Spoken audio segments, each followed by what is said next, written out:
Put God first. Put God first in everything you do. Everything that you think you see in me, everything that I've accomplished, everything that you think I have, and I have a few things, everything that I have is by the grace of God. Understand that. It's a gift. 40 years ago, March 27th, 1975, it was 40 years ago, just this past March, I was flunking out of college. I had a 1.7 grade point average.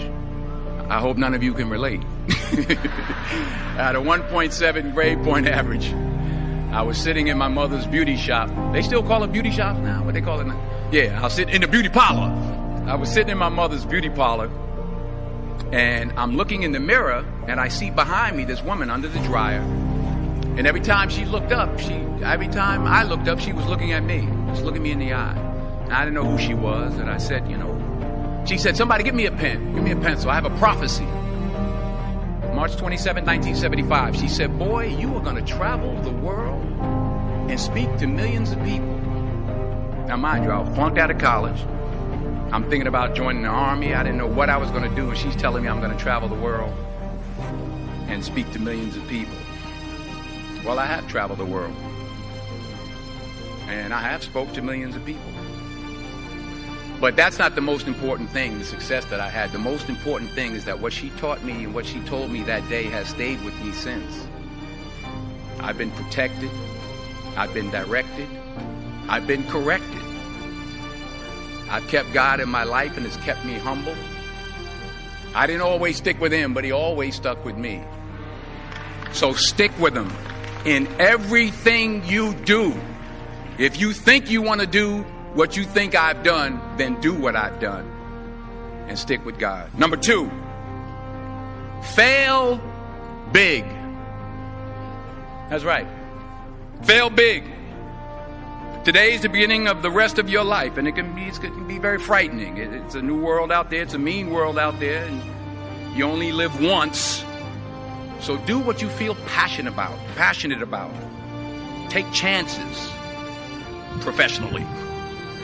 Don't be afraid to fail. There's an old IQ test, was 9 dots, and you had to draw 5 lines with a pencil within these 9 dots without lifting the pencil.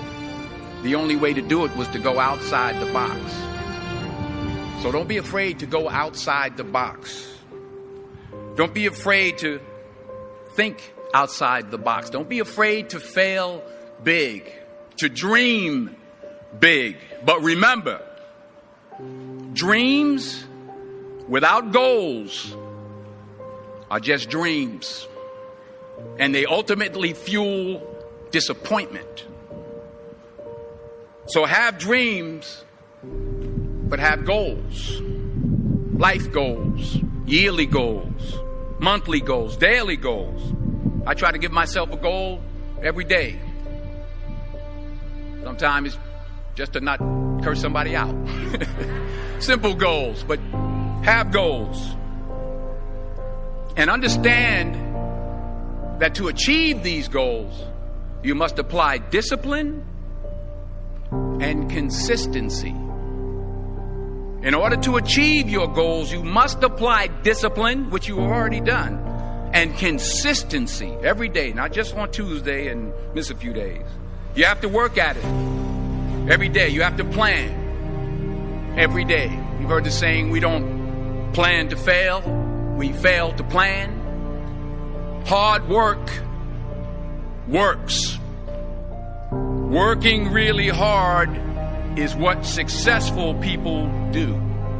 And in this text, tweet, twerk world that you've grown up in, remember, just because you're doing a lot more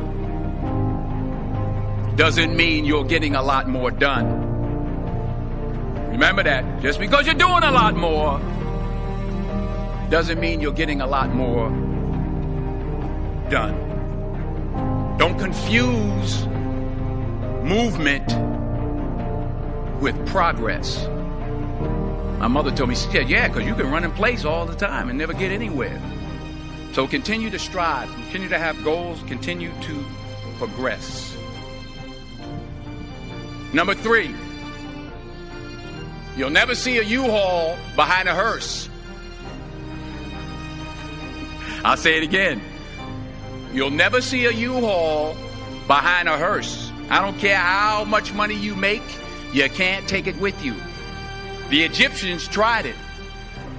They got robbed. That's all they got. You can't take it with you. And it's not how much you have. It's what you do with what you have. We all have different talents. Some of you will be doctors, some lawyers, some scientists, some educators, some nurses, some teachers. Yeah, okay. Some preachers. The most selfish thing you can do in this world is help someone else. Why is it selfish? Because the gratification, the goodness that comes to you, the good feeling that I get from helping others, nothing's better than that.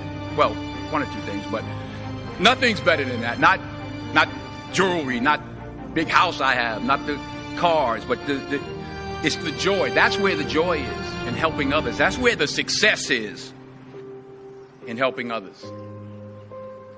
Finally,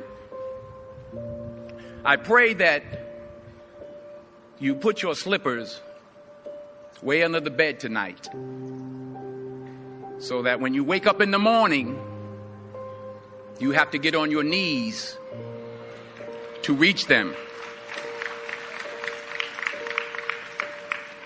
And while you're down there, say thank you for grace. Thank you for mercy. Thank you for understanding. Thank you for wisdom. Thank you for parents. Thank you for love. Thank you for kindness. Thank you for humility. Thank you for peace. Thank you for prosperity. Say thank you in advance for what's already yours. It's how I live my life. That's why I am. One of the reasons why I am today.